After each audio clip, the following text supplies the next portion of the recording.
ingeta bandekonanga bokota dossier sur dossier, affaire sur affaire, makambo sur makambo bandekonanga kolala kolamuka na ya somo, kolala kolamuka na ba dossier, kolala kolamuka na ya moto kolala kolamuka na mokili mawate kandenge toyebisaka bino bandekonanga soki ya koloba ezali te en tout cas moyen ya koya ezate na koya pete soki bomoninga nazoya cela veut dire que ya koloba ezali na ndenge moko ya pasi pe mawa kolala kolamuka bandekonanga na ba dossier, kolala kolamuka na makambo, kolala kolamuka na ya pasi, kolala kolamuka na ya mokili mawate ebele ya batu deja bakoya kotuna nini ekomeli mwasi ya Werason bandekonangai. Grande ma joie de vous retrouver encore cet après-midi, surtout sur notre chaîne Étoile Lune Inès TV. Salut chers Bouchou, salut chers abonnés, salut chers connaissances, salut surtout les amis de Étoile Lune Inès TV. J'espère que vous allez bien. Quant à moi, je suis bien, super bien, par la grâce de Dieu. Chers Bouchou, chers abonnés et chers connaissances, yalelo toye lisusu bandekonanga kandenge na yebisaka bino soki ya koloba ezali tokoya na pete nyonso, soki ya koloba ezali te moyen ya koya ezate pe na kotikala koya te. Nayaka toujours et encore soki na monike dossier ezali, soki na monike makambo ezali, yango bandekonanga na lingaka toujours koya. Lelo oyo toye na affaire ya mwasi ya Werason nini ekomelie. Avant ya kokota na mozindo bandekonanga ya sango na biso ya lelo ekozala malamu na ya nano ko sensibiliser bandekona biso nyonso ya sika. En tout cas, si c'est la toute première fois ya kokota penza na chaîne na biso, chaîne moko kitoko, chaîne yaba analyse somme, chaîne moko yaba information pas possible. Je vous prierai surtout de vous abonner massivement. Abonnez-vous. Cliquez aussi sur la cloche de notification pour surtout recevoir les nouveautés de notre chaîne.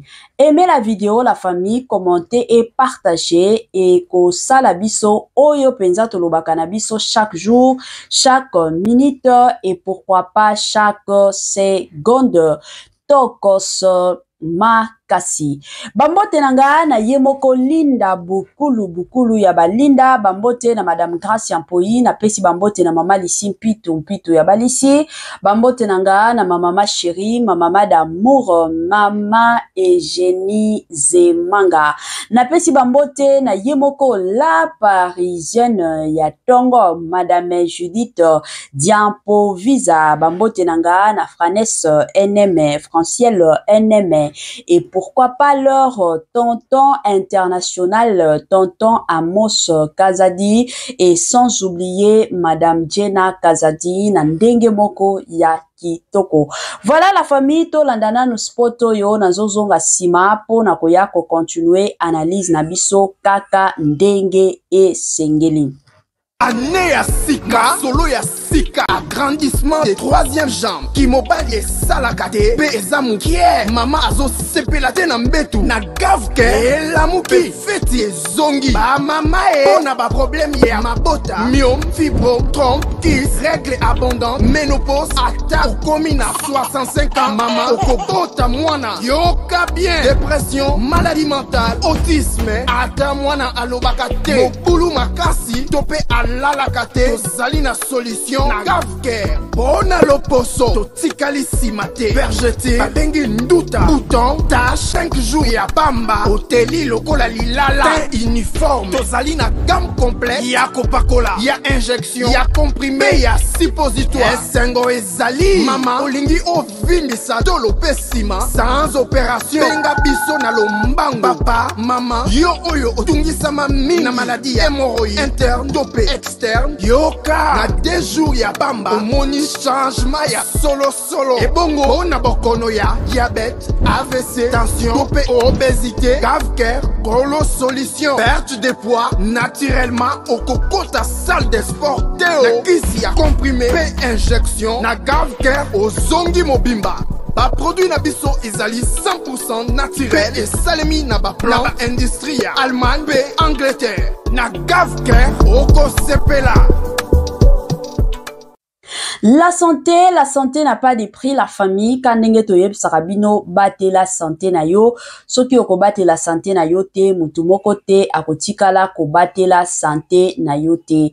Yango ezalaka toujours ya motuya, eza toujours ya malamu, en tant que mutu, koyeba ka ndenge nini ya ko bate la ka santé na yo. Soki omonike na nzoto na yo, ozomi yo ka bien te, et kozala toujours et encore malamu, benga Gavker na lombangu.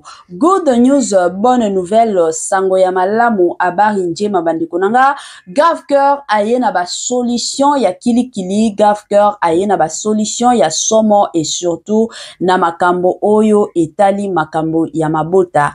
Toyebi ke la plupart surtout dans des couples soki mwasi na mobali ba obota te ezala kaka makambo o mwasi nde azana mabota te mais tobosa na katie mibali mosusu pe bazalaka na mabota te ezana mibali mosusu ba semence na bango ezana makasi te pour que etia mwasi zemi pour que mwasi azwa zemi il faut semence ya mobali ezala makasi eza mwa bongo eza pe na basi mosusu na ndenge nzambe akela bango moya bakumba zemi ezate yango Gavker aye na ba solution ya ba femme porteuse Gavker aye na ba solution ya ba maki kolongola maki kotia yango kotoyo kaka ndenge ezalaka na système moko ya kitoko. Voilà bandeko nanga lelo na ye na dossier ya Werason makambo ya mwasi plutôt ya Werason bandeko nanga makambo ezali koya kolala kolamuka ka boye toye komona ba dossier nde ba dossier ba affaire nde ba affaire bandeko nanga kande na yebisaka bino biloko mosusu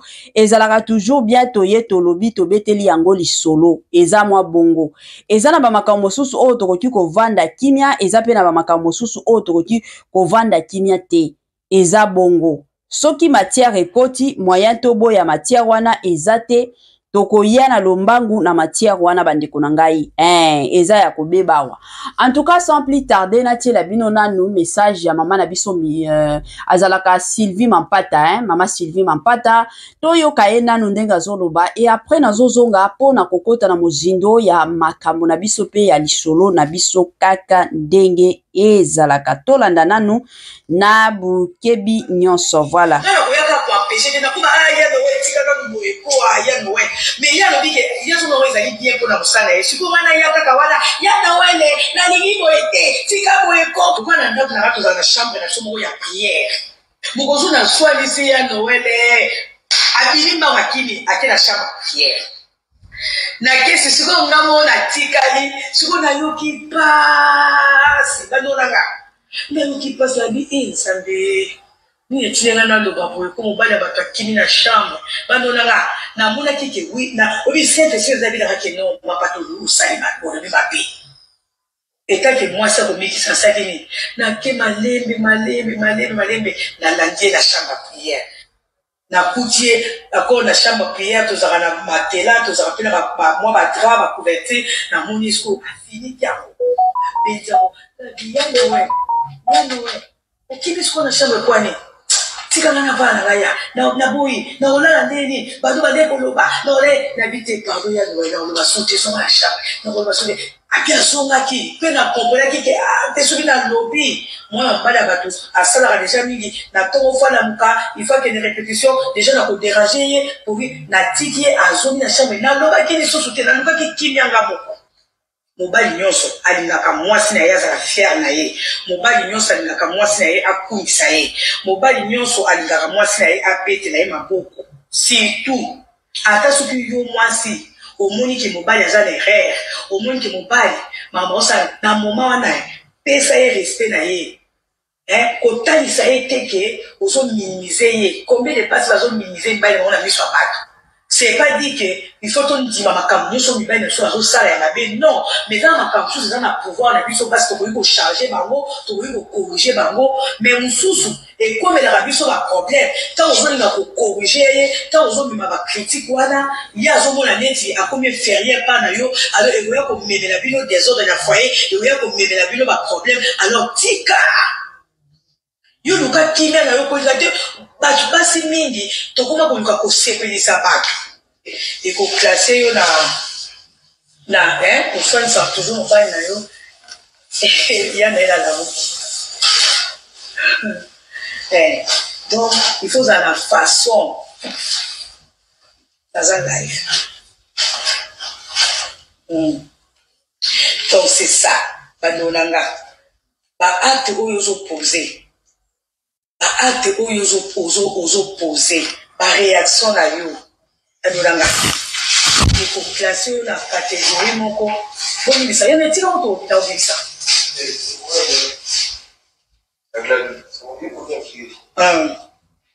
anolanga façon oyo ozo le makano to bakiti bakoki ko classer na catégorie ya bato balinga toujours ko swana pama na bato balinga toujours ko loba moi so masoko ba di ko loba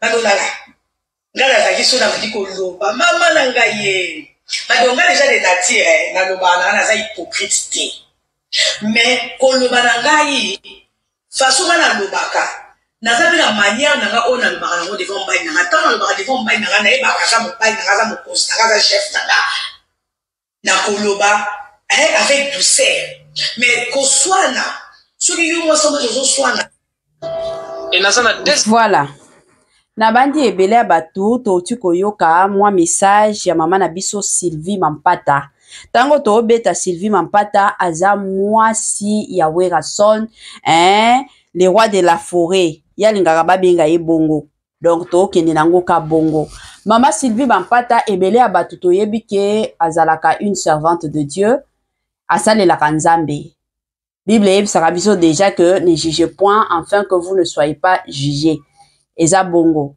sikoyo ye de son côté aserviraka Nzambe de l'autre côté mobali na ye ayembaka musique ya mokili na bandi na si na pesa ba explication ebele sur ba dossier wana lelo oyo il y a de ces personnes to lamgaka na tongo oke koluka oke na musala babiso oyo ozalaki na mwa makambo moko boye il fallait osala mosusu mwana zolela mosusu ka ndenge ezalaka mobali azala besoin alia mais moyen osala autrement ezate moyen o mata okita ezate pourquoi parce que ezana musala oyo il faut osala c'est de la même façon avec ba musiciens ya mboka na biso bango pe de leur côté kan ndenge boyebi bayembaka parce que ezalaka musala na bango moyen ba vanda ezate ba mesana na bango koyemba yango tomonaka mingi bayembaka na bango eza bongo siko na cadre ka ndenge toyebi biso nyonso mwasi aservikaka Nzambe mobali azoyemba miziki ya mokili bato ebele bakoya kotuna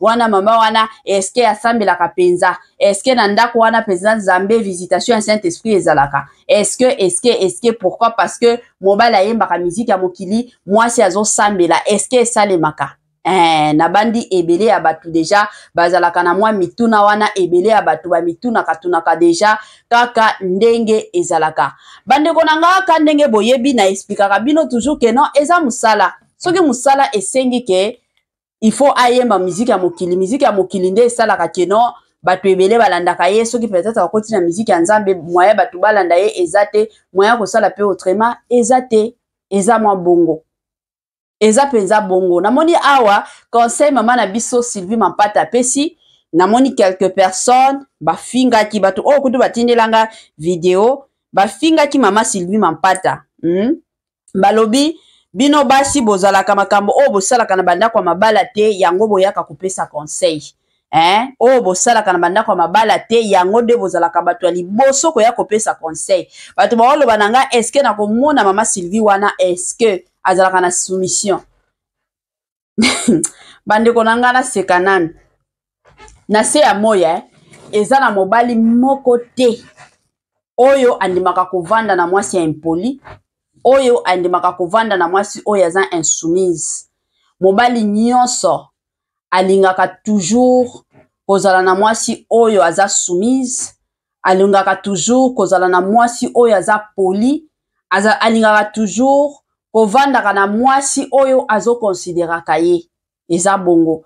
Et surtout toloba nanu mibali oyo deja baza ba star neti ba wera son ka ndenge boyebi ba Koffi Olomide baza mibali moko bakutanaka deja na bajara basi nyonso ndenge aza boye ka ndenge eza boye ata lelo oyo wera son ayembaka lisusu ndenge abando yembaka la lelo oyo kaka soki akabwani na mama Sylvie Mampata kaka lelo oyo alobi keno nazoluka mwasi akozwa basi na basi. Ka ndenge bato ebele bayebi ke wera son azalaka marié. Ka ndenge bato ebele toyebi ke wera son aza marié. Mais vous savez qu'il y a de ces femmes o balazalaka toujours sima ya wera son abimaka na bango. Mais soki omoni mwasi mobali plutôt oyo aza star andimi kovanda na mwasi bavandi pendant des années et des années baboti na ebana. Cela veut dire que ayaki ko trouver na kati ya mwasi wana politesse ezalaki, soumission ezalaki, respect ezalaki parce que eza biloko o mobali nyonso alingaka. Eza mwa bongo. Eza mwa bongo bandeko nanga. Mama Sylvie azopesa na ye conseil. Ka ndenge mutu nyonso apesaka conseil, azopesa conseil. Tolobaka toujours conseil wana azopesa ezalaka apprendre ou à laisser. Soki omoni ke na kote na nga na ko pratiquer conseil o te ko sunga nga na eloko te. Bon, c'est bien. Vanda na yo. Kolandela conseil wana te. Mais soki omoni ke na conseil oyo ba pesi eza conseil moko ko sunga nga. En tout cas, pratiquer, mais en pratique conseil wana ekozala toujours bien eko sunga ka yo. Eza bongo. Ka ndenge mama na biso Sylvie aye ko fongola awa ba point mosusu ke mobali nyonso alingaka ko considérer ye oui. Mobali nyonso eza na mobali moko te bozana ba camarades na yo. Mobali azoleka mobali na yo. Obeta ye kara neti azalaka mobali na yo te. Eza na ba camarades mosusu otolingaka te ba mona mibali na biso. Soki ozana ba camarades na yo oyo yebike bazalaka na esprit ya kindumba, pas même ba camarades parce que camarades eza mutu oyo ko considérer neti famille. Ozana ba connaissance moko boyo yebike ba connaissance nanga oyo peut-être to tanga na bango kana ezalaka basi mosusu ozana ndako libala mais ozo continuer kotanga. Moi ba connaissance na yo oyebike awa ezalaka kindumba na kindumba mais bato abongo quand même ko présenter bango mobali na yo te parce que mibali bazalaka faible bazalaka neti ba biso ba cité. Bato abongo okoti jamais ko présenter bango mobali na yo. Mais soki oyebike eza ba camarades na yo bato oyo okoti ko saler la confiance, en tout cas ezalaka toujours bien ko présentera mobali. Ozalaka fier na mobali na yo. Mobali azala mukolo azala mwana muke, aza mobali na yo. Toka mwaka, komona basi mosusu, omona abalani ye moko, ondimi parce que tant to balanaka, ezalaka kondima. Ezalaka corps, donc yo moko pe mwasi ovanda lobi ke non obalana na mutu oyo. E mataye kita tozo balana.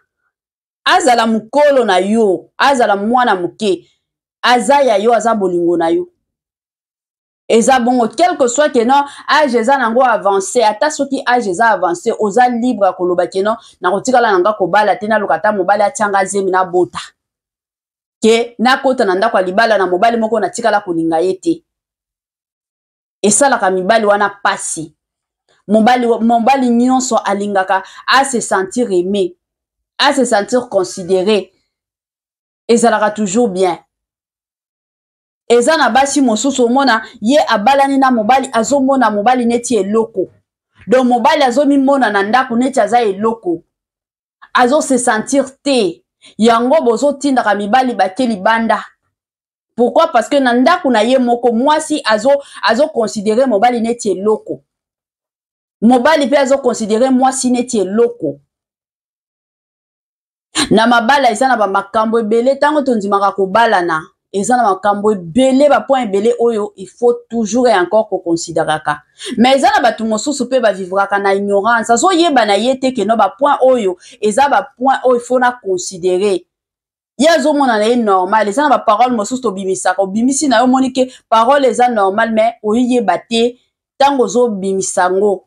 na motema ya mobali na yo to ya mwasi na yo ezosala nini, azo se sentir ndenge nini. Yango nalobaka toujours na ba mariage na ba couple ezalaka toujours bien ko communiquer. Soki omoni ke eza na parole moko e blessa yo e choka yo, vandisa mwasi na yo bo solola. Peut-être soki ose sentiraka ke non na libala na yo ose sentiraka considéré te. Surtout biso basi tozalaka na ba complainte ebele omona mwasi mwa makambo ya mokami ke kutu mobali na nga considéraka nga te, kutu yo atiaka famille na ye liboso. Qu'est-ce qui prouve que mobali na yo considéraka yo te? Soki otuni mwasi bongo ba réponse ezalaka te. Mais soki bovandi ata boza na mosika omona ke na ndako wana penza mobali ayokelaka penza mwasi na ye mingi. Mais omona biso basi tellement tolingaka complainte parce que biso basi toza batu moko tolingaka toujours ko se plaindre. Mobali a considéra nga te. Mobali a considéra biso zambe na lola makambo mosusu. Oyo eza conseil nga nazo pesa kaka. Bandeko na nga nazo continuer ka na conseil mama na biso Sylvie Mampata. Ka ndenge azoloba makambo ya basi na mibali. Chaque samedi, soki toke na ba commune, ba mariage esalamaka ezalaka ebele. Bato ebele basalaka ma mariage ya mabala. Bato ebele basalaka mariage. Mais soki tokoti pe na semaine, ba couple ebele bazalaka toujours na tendance à ko divorcer. Lelo oyo tozo vivre eza na ba couple mosusu. Bomoni bango ka libanda boyebi ke baza mwasi na mobali. Mais na kati ya ndako bazalaka na bango mwasi na mobali. Mosusu mwasi alalaka na se, mobali azolala na mbeto. Mosusu mobali na chambre na ye, mwasi pe na chambre na ye balalaka lisusu mbeto moko te. Basi ba se séparant na bango. Mais devant mokili bazo boya ko affronter soni wana. Bazo boya na bango ko affronter. Bandeko nanga to bala na kapona ko divorcer te. To bala na kapenza pona ko divorcer te. Ko bala na nabiso ezalaka jusqu'à ce que la mort nous sépare. Eza bongo. Ezala ya komata, ezala ya kukita. To yeba ke na ndako ya libala tozali na mariage tozali. Yango nga na sengaka toujours na ba couple. Communication ezalaka vraiment important. Moi likambo, moi incompréhension na ndako ya libala, bo vanda bo solola. Bo vanda penza bo solola eko sunga. Eloko mingi bomaka ba couple ebele ezalaka nde communication. Je sais qu'il y a de ces personnes ba boyaka communication. Pourquoi? Parce que na ba communication ezalaka toujours na banda konenge to balana na mariage. Ezalaka toujours moko azalaka toujours na raison, moko azalaka toujours azo se sentir comme si yende mosusu azo mone la kayo. Azo mone la kaye ezalaka bongo. Soit na ba couple mosusu ezalaka mobali. Omona yende azalaka na raison. Ata soki asali mabe ye kaka nde azalaka na raison. Na ba couple mosusu ezalaka mwasi. Ata soki asali mabe ya ndenge nini ye kaka nde azalaka na raison. Mais ezalaka toujours bien malgré ça bozwa nanu ba raison na bino boti yango mupanzi. Mais soki eza na makambo ko solola il faut bo vanda ka bo solola. Eza bien na ba couple mosusu o bazo fes ba réalité ya kindoki. Toza na ba famille na biso ya babantu kindoki eza na niveau moko très élevé. Peut-être au balanaki tata mwasi na yo ali sepela ki na libala na yo. Mama kuluta sepela ki na libala na yo. Mosusu mama yo moko abota yo azandoki. Alinga te bo bala bozala na bino bandumba. Siko tango okota na ndako ya libala, yeba ki na ndako ya libala ona zokote kozala bitumba na bitumba. Eza na ba bitumba mosusu o to bundaka na maloba. Bo vanda na mobali bo solo la meza na bitumba mosusu soki omoni ke ndenge za boye na lobi na lembi to sali ba réunion to vandi mais changement ezate tia mabolongo na se nde yaka kopesa solution ya suka eza mwa bongo mariage eza na ba réalité ebele mais eloko kanga na sengaka toujours soumission kwa ya yo mwasi envers ton homme zala na soumission. Mobali pe linga mwasi na yo. Zala pe responsable pona mwasi na yo. Eza bongo. Parce que lelo oyo tokomi komona pe mibali mosusu ba charge kutu ya ndako na ye azo kokate mais azo se permettre akendaka kobimaka na basi mosusu libanda. Obala mwana batu azalaki na ye nano abota te libungu na ye eza plat forme na ye taille na ye eza kitoko. Akomi kobota akomi na bana 5 lelo akomi kotala oya komi neti libata. okomi koluka siko lisusu libanda, mais tu es la seule personne oyo akoki kosunga mwasi na yo azonga peut-être na ba taille. Lelo toza na bakisi kande to beta masolo ya Grave Cœur. Aza na bakisi moko oyo ezosungaka batu ba perdre ba poids. Yo mutoza ya munene munene moko eyeye après ko bota bota. Grave Cœur aza na ba solution akopesa o bakisi ozongeli taille na yo. Kane ti babiso a to sala ba émission. Moi santé eye moi munene parce que toza na ba wale. Toza na bébé oto ti ko bota, c'est tout à fait normal azomela. Chikotango kokata oyebi ke awe fona zonga. Eza na ba exercice okosala, eza pe na kisi moko okoki komela. Ozongisa na yo taille na yo. Ezalaka bongo. Mais tout ça parce que il y a un mari qui soutient ça, il y a un mari qui me supporte. Mais bamibali mosusu omona azana tawana te. Ata zomona mwasi na yazo ya munene azotala tala pe oyo neti libata. Chikoyo akomi koluka libanda. Azwa mwasi mosusu. Mais batasha ndako na yo ozoko kangote. C'est dommage. C'est dommage ba papa nanga, c'est dommage vraiment ba maman nanga. Tango to bala na kato bunda kapona mabala na biso. En tout cas, ba message union so mama na biso Sylvie Mampata apesi eza message moko eza vraiment profond. Ka ndenge biso ba congolais to lingaka na biso critique. Ka ndenge mama Sylvie autaki ko beta lisolo azolo bakeno aswani sa jour mosusu wera son amoni ke ko swana koma ki ebele parce que biso basi soki to komi koloba. Talaka ba biso to sala be émission O sala émission 30 minutes au vandi ozoloba. Imaginez soki bokomi ko swana na mobali. Ezalaka somo. Alors, mama Sylvie tomboki asiliki. Tango asiliki wana de son côté wera son amoni ka keno na baby attention anda côté à côté na chambre place mama Sylvie Mampata sala ka prière na ye nde place akenda ki na ye kolala mais batu bazoloba awa na omona batu batindelanga message balobi et d'ailleurs edingwe alobaki ke muto aza penza na kisi na ba musicien nyonso oyo aza na kisi ya makasi koleka eza wera son congolais botika ka pe kindoki s'il vous plaît botika kindoki wera son azala na kisi te aussi longtemps que moi sina yazo sambela toyebi ke soki wera son anana pesa vie na ye pa ya nzambe te avant ya kufa ko pesa ka vie na ye pa ya nzambe eza mwa bongo voilà bande konanga to komi na mwa suka partage na biso s'il vous plaît chaîne na biso ezalaka chaîne moko commercial ozana besoin ya promotion to salela yo ozana besoin ya publicité et les kakashi étoile Nines TV to oza besoin na ebite nini ozana kanango besoin ya koloba keno business na yo kende liboso musala na yo kende liboso en tout cas bo hésiter te na ko contacter biso na ba numéro eza simananga eza numéro nanga pe ya manager na biso toko salela bino publicité na ndenge moko ya kitoko. Voilà la famille suka na biso yango yo. En tout cas, permettez-moi surtout de vous dire bye bye bye et à la prochaine. Ciao.